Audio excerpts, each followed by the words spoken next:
आज जो दो मेन टॉपिक्स हैं हमारे लिए डिस्कशन के लिए, एक तो कराची के अंदर किमाड़ी का वाक़या है जहां गैस अननोन गैस है अभी तक, और ये सरप्राइजिंग यह है कि आज के दौर में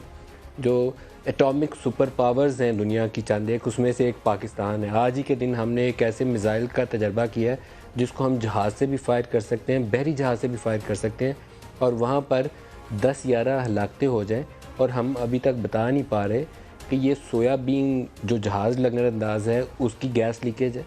किमाड़ी के अंदर वहाँ रेलवे के गोदाम है, वहाँ पर मुख्तलिफ़ किस्म के कंटेनर्स खड़े हुए हैं, उसकी लीकेज है। वहाँ पर कोई और गोडाउन है जिसके अंदर ये जो चीनी के अंदर इस्तेमाल होती है ना चीज़ें, ये जो शुगर बनती है, जो इसकी जो रॉ शुगर से चीज़ें निकलती हैं, बाई प्रोडक्ट्स हैं उसके भी गोडाउन्स वहाँ पर मौजूद हैं। वहाँ कोई नाइट्रेट वगैरह का भी अखराज हो सकता है, या वो चीज़ें वहाँ से लीकेज हुई है। इतने लोग मर गए हैं, 200-250 लोग जो हैं वो अस्पतालों में हैं या उनको इब्तदाई तिब्बी इमदाद दी गई है, और अभी तक या हम कन्फ्यूजन का शिकार हैं या फिंगर पॉइंटिंग कर रहे हैं। सिंध हुकूमत एक तरफ कर रही है अली जैदी की तरफ, अली जैदी देख रहे होंगे सिंध हुकूमत की तरफ, वो देख रहे होंगे नेवी की तरफ, और वो कोई देख रहा होगा रेलवे की तरफ। और भाई पाकिस्तान के लोग हैं, इकट्ठे हो आगे आओ, वजह ढूंढो और उस वजह का जो भी हल है मुमकिन उस हल की तरफ जाओ।